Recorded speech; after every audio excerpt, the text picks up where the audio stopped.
Bon déjà bravo et merci d'avoir cliqué sur cette vidéo. On a essayé de mettre un titre qui donnait envie, mais clairement c'était pas gagné. On entend beaucoup parler de la réforme des retraites en ce moment et c'est vrai que c'est dur d'y voir très clair. Du coup, dans cette vidéo, on va voir très concrètement et le plus clairement possible ce que propose le gouvernement avec sa réforme, mais aussi pourquoi elle fait autant débat et donc quelles sont les contre-propositions, notamment de ceux qui sont dans la rue ces derniers jours. Et au passage, si cette vidéo vous plaît, n'hésitez pas à vous abonner à cette nouvelle chaîne YouTube si jamais c'est pas encore le cas, je vous laisse vérifier. Alors déjà, pourquoi est-ce qu'on parle d'une réforme des retraites en ce moment? Eh bien parce que le gouvernement a présenté début janvier 2023 une loi pour modifier le système des retraites actuel.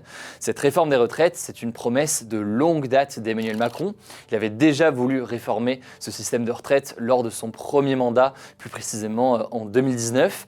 Mais face à un très gros mouvement de contestation dans la rue que ça avait déclenché, et puis ensuite face à la crise sanitaire du Covid, eh bien il avait choisi de reporter sa réforme. Et voilà qu'on est donc reparti pour un tour aujourd'hui, et pour bien comprendre, faisons déjà un petit point très rapide sur le système actuel des retraites, petit schéma pour essayer d'y voir plus clair. Les retraites aujourd'hui en France fonctionnent de manière collective, c'est-à-dire que tout le monde finance la retraite de tout le monde. Donc si vous travaillez, eh bien tous les mois, de l'argent est prélevé sur votre salaire et votre entreprise par ailleurs verse aussi une partie. Cet argent, c'est donc ce que l'on appelle des cotisations et elles vont directement dans ce que l'on appelle les caisses de retraite. Tout cet argent qui est prélevé va donc dans une sorte de pot commun, mais ce pot commun, c'est pas le pot commun d'un cadeau d'anniversaire pour un ami à vous, c'est donc un pot commun qui est redistribué sous forme de pension de retraite aux retraités actuels. C'est donc des pensions de retraite versées chaque mois aux différents retraités. Pour résumer donc, ce sont les personnes qui travaillent en France qui financent la retraite des retraités. Le montant de cette pension de retraite des retraités, elle est calculée d'après plusieurs facteurs. On prend en compte le temps que vous avez travaillé dans votre vie, ainsi que votre niveau de revenu. Et pour vous donner une idée, en 2020, la pension moyenne d'un retraité était d'environ 1 400 € net par mois. Alors c'est une moyenne, mais ça cache des inégalités parfois très importantes. Donc là, vous allez me dire, ok, mais du coup, pourquoi est-ce que le gouvernement veut changer ce système de retraite? Eh bien, la première raison qui est avancée, c'est la question du financement de ces retraites. En gros, comme on vient de le voir aujourd'hui, le système de retraite fonctionne de manière collective. Les retraites sont donc financées par les gens qui travaillent. Le problème, c'est qu'aujourd'hui, on a un déséquilibre entre le nombre de retraités d'un côté et le nombre de salariés qui payent pour ces retraites de l'autre côté.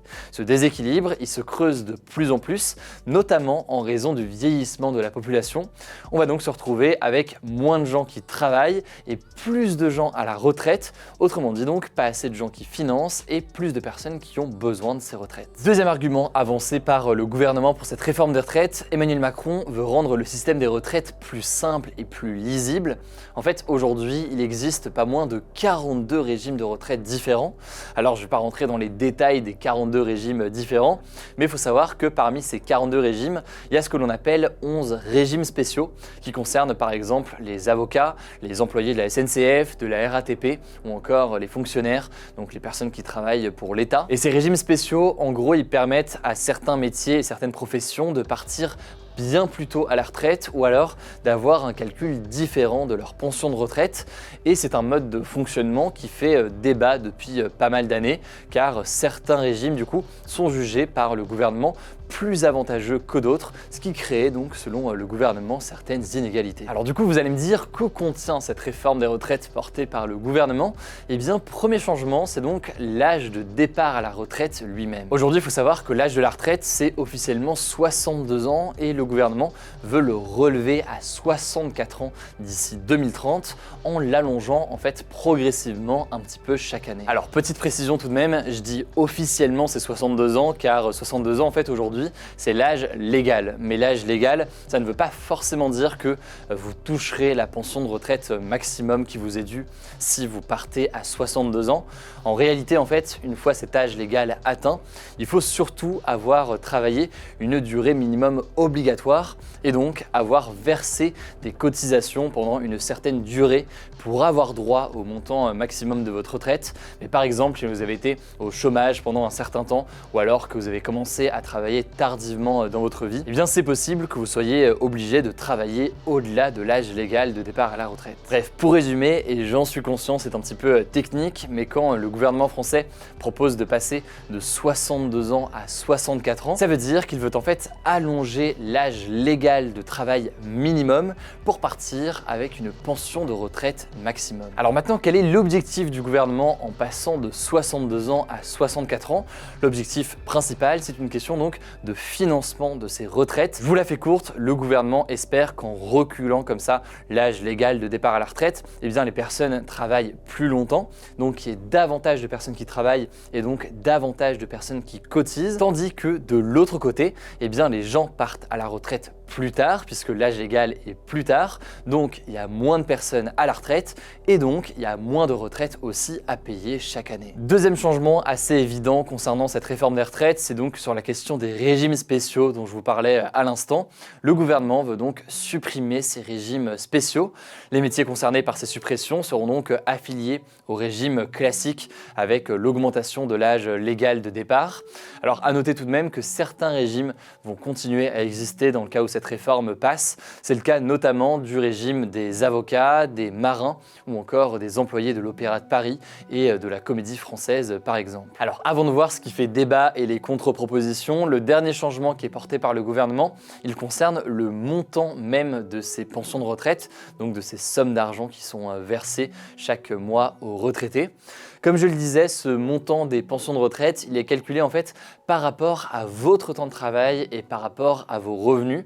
Chaque montant est donc personnalisé selon la situation de chaque personne. Si vous avez gagné beaucoup d'argent lors de votre vie et que vous avez travaillé longtemps, votre montant de pension de retraite sera plus élevé que quelqu'un qui a été par exemple au SMIC pendant toute sa vie. Alors vous avez peut-être entendu parler dans les médias que cette réforme voulait mettre en place un minimum retraite à 1 200 €.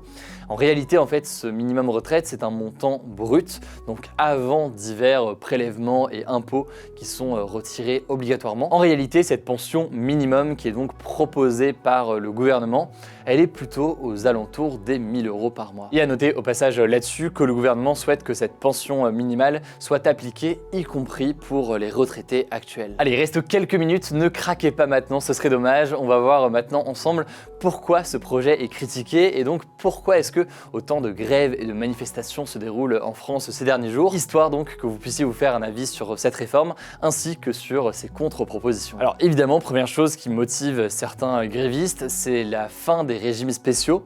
Un certain nombre de personnes forcément s'y opposent parce que ce serait la fin de régimes parfois avantageux pour les salariés, ce qui fait par exemple donc que les cheminots sont aussi nombreux dans la rue en ce moment. Mais le reproche que l'on entend le plus souvent concernant ce projet, c'est donc cette question de report de l'âge de départ à la retraite. En fait, les opposants à la réforme mettent en avant le fait qu'il est très difficile pour les personnes de plus de 60 ans actuellement de trouver un emploi ou alors de poursuivre leur travail actuel s'il est trop épuisant. En France, en 2021, seul un tiers des personnes âgées de 60 à 64 ans travaillaient actuellement pour plein de raisons différentes. Autrement dit, eh bien, les opposants à cette réforme jugent que repousser l'âge légal à la retraite ne va pas changer grand-chose. Les gens ne travailleront pas davantage, simplement il y a un risque d'avoir davantage de personnes âgées au chômage. Par ailleurs, au-delà de ça, je le disais, certains métiers sont plus épuisants que d'autres et quasiment impossibles à effectuer passé un certain âge. Il sera donc difficile pour certaines personnes de travailler jusqu'à 64 ans et certains n'auront donc pas d'autre choix que d'arrêter dès que possible, et ce donc même si leur montant de retraite ne sera pas à son niveau maximum. Alors je le disais, repousser l'âge légal de départ à la retraite, c'est la mesure principale de cette réforme portée par le gouvernement. C'est une mesure qui est portée pour des raisons économiques, pour assurer une forme d'équilibre dans ce système des retraites, mais c'est donc une mesure qui est critiquée puisque certains jugent qu'il y a des alternatives qui sont beaucoup plus justes pour les Français. La première alternative qui est portée par certains économistes, ce serait plutôt d'augmenter un petit peu les cotisations de retraite. Autrement dit donc, ces sommes sommes qui sont prélevées sur les salaires ou alors chez les entreprises pour aller dans ce fameux pot commun de caisse des retraites. Là-dessus, le gouvernement a répondu en disant qu'il était opposé à l'idée d'augmenter comme ça les cotisations, que ce soit pour les salariés, ce qui pourrait avoir un impact sur leur pouvoir d'achat à un instant T, ou alors du côté des entreprises qu'ils refusent donc de mettre en place. Deuxième alternative qui est portée par certains, ce serait de faire contribuer les retraités eux-mêmes au système des retraites, par exemple en supprimant le fait que les pensions de retraite suivent la hausse des prix, ou alors en augmentant tout simplement les impôts des retraités. Et l'un des arguments de ceux qui sont favorables à cette solution, c'est de dire qu'aujourd'hui, le niveau de vie des retraités est parfois supérieur à celui des actifs, donc à ceux qui travaillent, et donc faire contribuer les personnes retraitées pourrait être une solution. Et là-dessus, c'est intéressant de noter qu'il y a eu un changement parce qu'en fait, en 2017, Emmanuel Macron y était plutôt favorable. Aujourd'hui, il n'y est pas favorable car il estime que ce n'est pas juste de faire payer les retraités alors qu'ils ont travaillé déjà toute leur vie pour leur retraite. Enfin, dernière alternative qu'on peut noter, c'est peut-être celle qui revient le plus ces derniers jours et qu'on entend le plus, notamment dans le cadre des manifestations et des grèves, ce serait le fait de mettre à contribution les plus riches français pour financer ces retraites. Alors c'est une mesure qui est portée principalement par les plus grands partis de gauche aujourd'hui, qui estiment qu'en taxant davantage les plus hauts revenus, les personnes les plus riches ou alors éventuellement les super profits de certaines entreprises qui ont des profits records ces derniers mois, le déficit actuel des retraites pourrait être comblé et donc les retraites des Français pourraient être financées. Voilà donc pour la réforme portée par le gouvernement et les alternatives principales aussi qui sont proposées. En tout cas, j'aime cette vidéo vous a permis d'y voir plus clair. Pensez à vous abonner. Il faut savoir que vous êtes une minorité d'abonnés à cette nouvelle chaîne YouTube qu'on a créée donc en plus de la chaîne des Actus du jour pour publier nos interviews, nos décryptages, mais aussi nos reportages qui viennent dans les prochains jours. Du coup, n'hésitez pas à vous abonner pour nous soutenir. Si jamais c'est pas encore le cas, ça nous aide beaucoup. Rendez-vous aussi sur Instagram dans les prochaines semaines et les prochains jours. On va suivre notamment les manifestations qui se déroulent en ce moment. On fera aussi beaucoup de live, notamment sur notre compte TikTok pour suivre les manifestations directement en direct. Pensez donc à vous abonner aussi à tout ça, mais ce n'est pas encore le cas. En tout cas, la réforme est débattue à partir du 6 février à l'Assemblée nationale. On suivra tout ça. Prenez soin de vous, prenez soin de vos proches et on se dit à très vite.